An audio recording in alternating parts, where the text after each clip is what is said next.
but welcome to Monday Meets. Very excited to be here with you today. I'm the Director of Communications, Will Averill, and today we're excited to have Executive Director Megan Stuke. Hi, Megan. Hi, thanks for having me.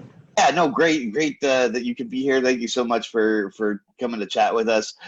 Just for everybody who's tuning in, this is a real kind of informal chat. The Monday Meet series is about meeting the staff at the Willow, figuring out what they do and how they do it, and what the challenges, successes are of all the programs. And today we're going to talk obviously about the agency as a whole quite a bit. If you have any questions, I am sort of keeping track of any questions on my phone here, so you can just put them in the comments section of the Facebook Live feed, and we will attempt to get to them as we go through. So do feel free, if you have anything that you want to know or any questions that you have for Megan, to let us know throughout the course of the presentation, and we'll get to them when we can. But let's go ahead and get started here.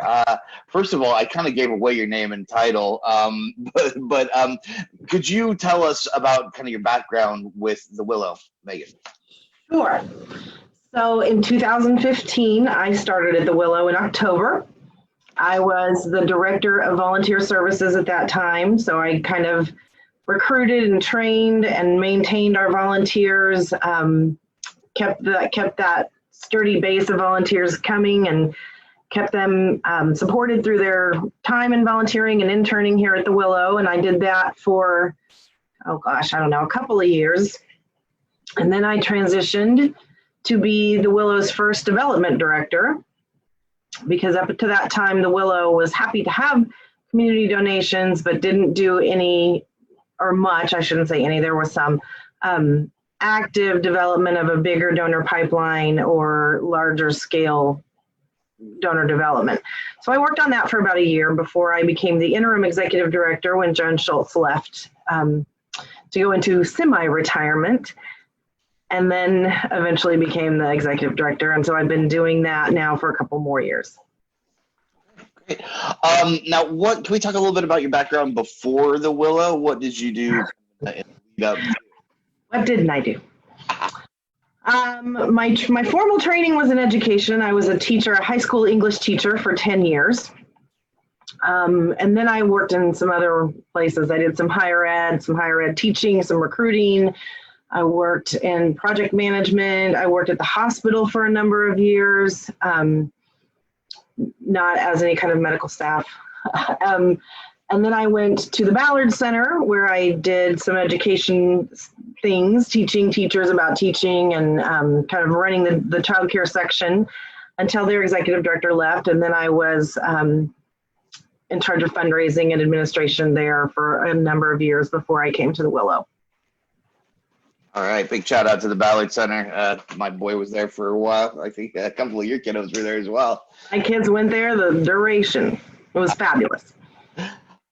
So when you came into the Willow, I've been trying to it's interesting. Some people came from backgrounds of specifically social work and with a lot of domestic violence experience behind. Some people came with a little less. What did you learn throughout the process of starting going through the training and then becoming volunteer coordinator about what did you learn in your time here about DV and HT, domestic violence, human trafficking, that you didn't know before? Well, I came in with a certain understanding. I had been through a master's degree program in American Studies, where I had studied a lot of issues of power dynamics and the culture at large, and how that boiled down into families and patriarchy, and all those kind of issues were a big part of my studies. So I had some understanding of what DV meant in homes and to communities. But coming to the Willow, deepening my understanding of the models that we really embrace here, really getting a good understanding of what DV is and what it isn't. I think we underplay it. Even those of us who think we're pretty savvy coming in don't really see all the deep and sometimes subtle facets of abuse that happen in families and relationships. So I learned so much about the different ways this can play out, and obviously it not always being about physical violence, and always having more and more understanding of the real impact it has on people who are marginalized.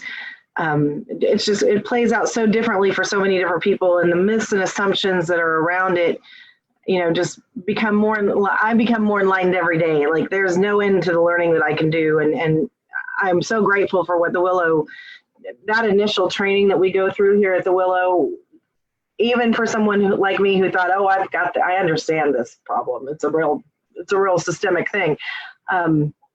It was amazing. So I've been so grateful to be able to help in some ways to continue that training for our staff and for the community.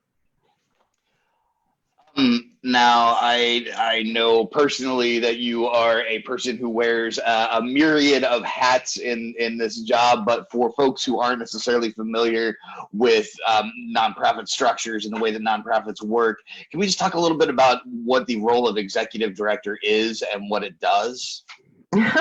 Well, I think every agency or organization is a little bit different in terms of what the ED's role is.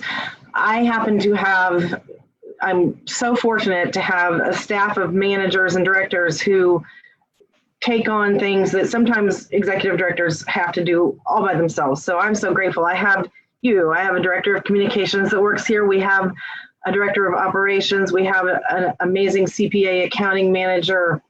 We have a director of survivor services who oversees 99.9% of the direct service work that we do.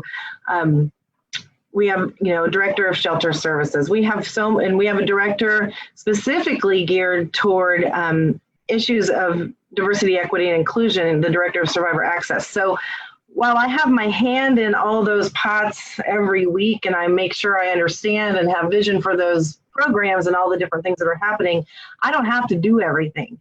What it leaves me to do is have that vision, be thinking about the agency's future strategically, doing a lot of fundraising and donor relationship building, looking into new and interesting ways to do our business, creating new partnerships, expanding our services into different facets of the community. We serve 3 counties, so one of the things I'm doing right now is really looking at how we do our business outside of the main county of population, which is Douglas, into Franklin and Jefferson counties. So I'm really grateful that my job gets to be kind of in this sort of strategic and visionary place a lot. And I don't have so many, what do you want to say, technical things I have to do every day. I go to a lot of meetings for sure. But that's because I have a lot of learning to do about what the community offers and where the gaps are. So I think that's a really important thing for people to think about executive directors is kind of this wealth of knowledge of what there is and what there isn't and how do we get there. I'm just lucky that that's where I am in this role. I want to touch on that a little bit further in my next question. But before we do that, I just want to remind anybody that if you do have any questions, feel free to go ahead and put them in the comment section of the Facebook Live feed. If you have any questions afterwards, we'll include our emails so you can reach us if you're watching the recording. But we would love to hear from you, love to hear your thoughts, love to hear your comments and questions. Something you had mentioned there that I think is really important with the strategic planning and working within the community.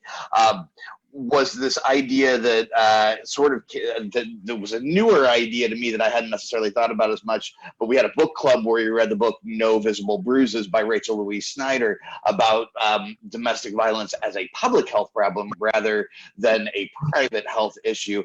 And I think that is certainly something that's kind of become the conversation of a lot of topics around the agency. And so I was hoping maybe you just kind of go into a little detail about that, about how this is not a private criminal issue on a case-by-case basis, but this actually affects all areas of public health. Right. So, I mean, this is tricky for me because I often don't like to talk about money because DV is about trauma and individuals and care and safety and lives. But at the same time, so that's kind of where we're working, right, is with individuals who have trauma and need help, and we're there for that. But I kind of have to be thinking about the bigger umbrella of the system. Every DV case has tentacles, and it reaches into every child's classroom. It reaches into, not only schools, but hospitals, public health expenses, places like Heartland Community Health Center here in Lawrence that work with people who are low or underinsured. So it's in physical health, it's in mental health. Bert Nash, it has to be a close partner with us. It comes into things of housing. We have to be working with all the agencies that work with homelessness and housing issues. So all these things threaten public health, and they are public health issues on the grander scale. So it's important for us to be in those larger community conversations and advocating for DV as a public health issue, so that it's not just seen as, well, that's what happens behind closed doors in some people's homes and they'll have to work it out, or maybe the criminal justice system will work it out, because the victim survivor at the end of the day is left with a number of traumas and problems that are going to be solved in the public arena in some way. So it is a public health issue, unfortunately. And information, and having that information about the strain that it puts on the system can then kind of help with future policy making by policy representatives, and if that's brought into right. And I mean, at the end of the day, we do have to talk about the money of that. What does this epidemic of violence cost the taxpayers, or cost the community in general, both emotionally and financially? So there is a big piece of that we do have to kind of be in that conversation about. While I don't really want to talk about the financial costs all the time, because it seems to downplay the emotional and traumatic cost, it is what kind of gets the attention of folks if they understand that this is a big expense and drain on our resources. And that is, I think, a really important point, because one of the things that we're doing through this is talking about all the various programs that the Willow has available, and many people still think of it primarily as the crisis shelter, the emergency shelter. And while that is a vital part of the services that we provide, I think we've expanded quite a bit beyond that in terms of trying to look at all the areas where the cycle of violence touches relationships and affects survivors, and how we can help with each of those areas. So can we maybe talk for a minute a little bit about some of the community outreach and the things, the work the Willow does within the community to kind of further that mission of building safer communities? Yes, it's my favorite, because historically the Willow was born sort of to be a hotline and a shelter, and that's still our core service. That's a big piece of what we do. In fact, we're we're actually finishing a capital campaign right now to add an additional shelter. So sheltering is a huge part of what we do, and we understand the need. But we do so many other things. We've added, in just the last couple of years, we've added transitional housing through a partnership with Tenants to Homeowners.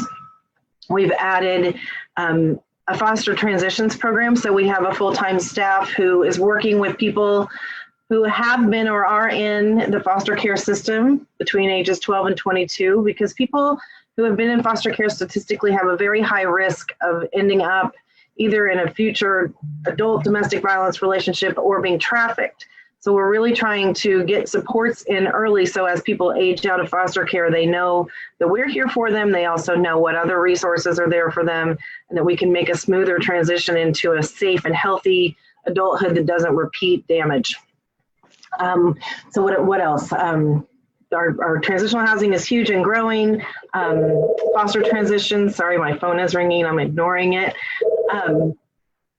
We do so much community outreach now. I mean, your position, Alexandria, are out there working on just making sure businesses and any adults in the public sector are learning what DV is and what it's not, and kind of busting the myths around it. And we're also starting a brand new program called Claire's Community in partnership with the Be More Like Claire organization, where we are going to be training what I'm calling youth tangential adults. So anyone who has any access to younger people, whether they're in the school system, employers who employ a lot of younger people, coaches, parents, soccer moms, anyone who has youth in their lives at some level is encouraged to take this training from us, where we can teach how to have safe and effective conversations with young people before they run into problems in teen dating or bullying or trafficking, and then during and after, so that we're not alienating young people through the process of trying to help them, which often happens because in our best intentions, sometimes we actually do a little bit of harm by saying, you know, well, I think you should break up with that person. And when the kid says, no, I'm not interested in that right now, and there's a shutdown or there's a breakdown of communication. So we're really trying to train people about what teen dating violence is, what trafficking and grooming look like, how to be what we call an enlightened witness, so that there is that supportive person in every young person's life in our whole service area. So that's rolling out soon. We're working on the curriculum now. We hope to have, we of course wanted to do that live and have our first groups in August be live. It doesn't look like that's going to be possible. So we're figuring out a new facility for that at this point. What am I forgetting, Will? I think you covered quite a bit of it. We talked about transitional housing. We talked about foster transition support. Talked about education and prevention. I think those are all very, very good points. If anybody is interested, you know, we do have a lot of people who kind of are interested in volunteering and interning right now, and that's a very difficult thing to do right now because of COVID. We have very much limited the amount of people we have on site, so those opportunities aren't available. Might this be an opportunity for someone who wants to get involved to become a youth tangential adult? Or is that going to be something that kind of happens over the period? Oh, no, we'll be doing that training. I'm hoping starting in August, but maybe September, depending on when materials are complete. But yeah, that's a great way for people to, it's not necessarily volunteering for the Willow, but it's definitely taking Willow Training and being an ambassador for healthy relationships and prevention in our community, which would be amazing. And I think one of the goals of that is, unlike having a teacher who shows up once a year and says, here's 50 minutes on healthy relationships, you have members of the community again who are out there promoting those values on a regular basis and working with kiddos on a regular basis. Exactly. Awesome. I'm excited about that program, and I'm excited to see how it kind of manifests both now in the pandemic world and once we're over this, we're able to kind of go back to being in the same spaces. Now, I would like to ask, but before I do, let me just remind anybody, if you have questions, feel free to throw them in the comments of the Facebook Live thread. We would love to answer any questions that you may have. Since we're kind of talking a little bit about ways to get involved, you've done both the advocacy side of things and you've done the administrative side of things. We do, have a lot of folks who want to volunteer who are studying social services right now. So as someone who's worked on kind of both sides of the nonprofit world, both direct service and indirect service administration, what advice would you give someone interested in social services work? Well, I'm a little biased, but I hope that anyone who's, studying social work or intending to move into social services provision, direct service provision, also considers the administrative side. I just think it's so important, not only for individuals in their own careers, but also for the overarching good of agencies, communities, the big picture, that people understand all the facets of running an organization like this and the different ways that one can be helpful and useful and of service to the cause or the community are myriad. And I just hope that people will take that opportunity. And if you're not in a program that kind of gives you that, take the opportunity to come visit with me or people like me, learn a little bit about the jobs of administrative people in organizations. If you're going to be volunteering or interning, ask if there are rotations in the administrative side. I think it's very important to be a well-rounded person who gets the big picture. And a lot of people will just say, well, I'm just here, I just really want to work with people, I really want to do the work, which is fantastic. But in practical terms, there is burnout, and there are ways that you can still be really meaningful and in service of survivors of domestic violence while you're not necessarily anymore working so closely with clients, because there is a place where advocates tend to reach a threshold of they need a break, and maybe they'll go back, but I like people to be prepared for that break and be able to still stay in the work and stay with the agency. Okay, I told you there might be a couple of kind of job interviewing questions, but this is a fun one I like to kind of talk to everybody about is kind of planning for the future, because we certainly had an amazing journey from being, all volunteer operation in the 70s and 80s and 90s, and then kind of becoming bigger and bigger. Where do you see kind of the long term, like next sort of 5 years for the Willow? What plans, what ideas? What growth would you like to see happen in that time period? Well, I'd like to raise the last $154,000 of our capital campaign in the next months. And we have identified a property, and we will be, I presume, purchasing it soon and opening our second shelter home. So that's going to take up the next year or two just to kind of get that fleshed out and staffed and trained and figure out how that's all going to work in our system. So that's kind of my short-term vision, is just to get that thing really rolling. I am also simultaneously working on sort of strengthening our depth and bench in our counties and in Franklin and Jefferson County, and figuring out how we can have more partners and do greater work out there. I mean, we have 2 full-time staff in each county doing a lot of work, and there's a lot of work to be done, but I feel like we need to make sure that we're really constantly reevaluating how we provide services to rural survivors who have a harder time accessing shelter and a harder time accessing the basics that we may take for granted here in Lawrence. So I really have my eye on that for the next couple of years. Ideally, in a dream world, we'll have another capital campaign maybe in 5 years. I know everyone's so excited to hear that. But we would like to, my long-term deep vision for the Willow is to put everything into one campus where our administrative offices and all of our shelter services are in one place, and there it's designed to spec so that it's a super trauma-informed residential / administrative center, maybe even with some transitional housing on base too. So I'd really like to move to that model. I don't know when that will happen, or if that's just a pipe dream for an executive director somewhere in the long-term future that maybe isn't me, but I'm certainly hanging on to the idea that that could be somewhere we're going. I like it. I would say I think we let's do this first capital campaign. I would like to get, that's out there, but you ask and it's in my mind, so you get to hear it. Why not? I love it.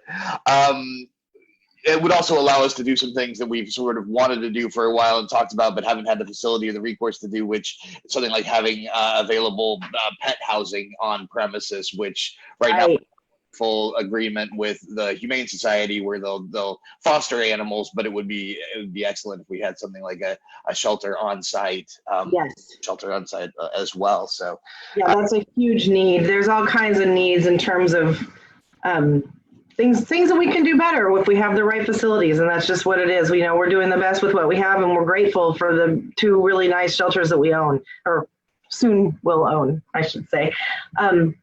But there is that pipe dream of really being able to put together a curated space that's really right for the survivors' needs, and that they can stay in as long as they need to, or really meet their needs where they are and be as trauma informed as possible. So I won't let go of that yet.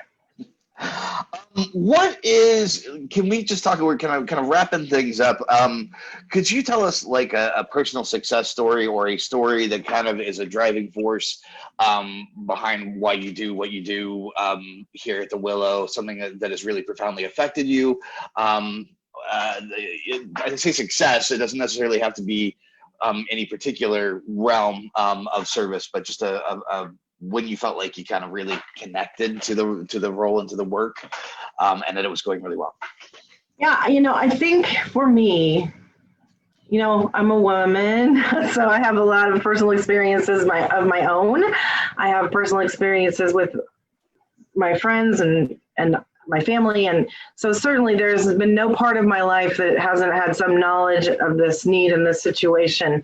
But working at the Ballard Center with so many single moms who were really struggling to even understand their own situations and really understand what resources were available to them, and knowing when things needed to change. And I had a couple of very specific clients there that really kind of stuck with me, and we worked really hard with them, and we were able to work with the Willow finally to get them the help that they needed. And I was so inspired by the movement that happened with those people and their abilities to be empowered and really start thinking about their own futures and their children's futures. And I don't mean to make this gendery, because we know that DV happens to people of all genders, but that was my experience. And I was so moved to be a more integral part of that. I felt very strapped and constrained in my job, that I knew so much. I was so deeply involved with these families that had so many needs, and there was only so much I could do on the childcare side of things. And I really felt moved to take control of that in my own life, and that meant making a move to the Willow to really embrace that work fully. And I know this is one with again an answer that probably just leaps out. What are the biggest challenges the organization is facing right now? And I say an answer. Well, we have this pandemic, you may have heard. So that's been fun. Today, and they're like, has anything stressful been going on in your life? I'm like, the pandemic. Yeah. It's really challenging because we have to keep our staff and our clients safe, of course. And we also have people who have other safety needs, which is the reason that we're here for DV. So imagining a way to have a shelter home, a congregate living facility that meets all the safety needs of all the people they're in is mind-bogglingly impossible. It kind of mirrors in some ways the issue with opening schools right now and the complication with that. How do you serve your mission for the important needs of the community, and also serve the health risks and the safety of everyone involved, including the staff? It's mind-bogglingly difficult, and we've made the decisions we can. And I tell everyone every day that it could change week to week, that we may do it differently or learn more. I go to so many meetings every week about this, and I read so much, and it's just really a matter of staying on top of the best science and the most recent information and making good judgments. But yeah, it's hugely difficult, and it's very expensive, of course, because when people can't be in our shelter because we have capacity limits based on COVID transmission issues, we try to put them in apartments. And so then we feel like, we know that we need to pay their rent and their utilities and their deposits and probably some other needs along the way. So people who would normally be getting 90 plus days at the shelter now cannot get that. So we, in this moment, are paying rent and trying to find landlords who will work with us for people who have challenging histories in terms of landlord issues, landlord tenant. So that's it right now. And trying to fundraise for operations, it's hard to ask people for money right now. Nobody's in really great shape, but we rely on operational donations to keep our doors open. So we can't keep doing the work unless we have liquid cash to do it with.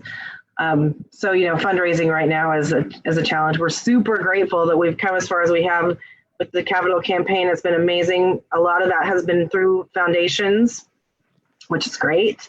But we are in the place now where we not only have to do operational fundraising to keep doing the things we normally do, and we have about $150,000 left to raise for the capital campaign. So those are some challenges, particularly in a pandemic. But so far, our staff, I have to just say, I know it sounds corny, but our staff is the best, and they have handled every single one of these challenges with dignity and respect for the complications of it, and they've been sturdy, and I'm just blown away by the amount of work that they've put in and the steadfastness with which they've done it and the fidelity to the client all the way. So I couldn't be happier with the way our pandemic turned out, I guess I should say. But because it could have been really much worse, but we have the right people doing the work. I'll echo that, and I would also say that we really saw a huge outpouring of generosity, both from the Landlord Save Lives campaign when landlords did kind of open up and work with us on some of those folks with rental histories, and we also had a lot of people donate when we had apartments where we needed a ton of things because we had to suddenly furnish entire apartments for folks or help them get them furnished, and community members really came through with that. So there was this wonderful outpouring of help right early on, a few months back when that all in March and April, when things were kind of first we were becoming aware of the severity of how it would affect the shelter and how it would affect survivors. So it's been wonderful to see that sort of stuff. It has been amazing. Every single day there is something amazing. I mean, there's something terrible every day in the news. There's something terrible every day in our homes, trying to just live through it and be safe at work. But every single day there has been something amazing and something to be grateful for. And, we are lucky to live where we live and do what we do here. All right. Well, just before we wrap up, this is the time I like to give everybody for kind of a personal shout out. Anything else you want to tell us about yourself, interests that are non-Willow related, things you like to do, that sort of thing, pet shout outs, kids. Yeah. Well, Howard and Ralph, Ralph has his own Facebook page. So Ralph likes you, would love your visit. He's our big dog and Howard's our little dog, and Lollipop's our really mean and very rarely around cat. And then of course I have 2 children and an Andy, and they're all doing great and making my life pretty enjoyable every day, living all in close quarters, never leaving, and I couldn't ask for better people to do that with. So I'm a lucky woman. Well, thank you so much, Megan, for joining us. If anybody would like to donate to the Growing Forward campaign, you can do so through our website, willowdvcenter.org. If you're in need, if you have any questions about the work that we do or in need of safety planning help or services, our 24-hour hotline is always staffed by trained advocates, and that's 785-843-3333. And if you have any other questions, we'll leave our emails down below in the comment section. Feel free to email us. We would love to chat with you about all the things we talked about here, and I'm sure we can find some more. So thank you so much, Megan. Really appreciate it. Thank you, Will. You're awesome. Have a good day. Bye.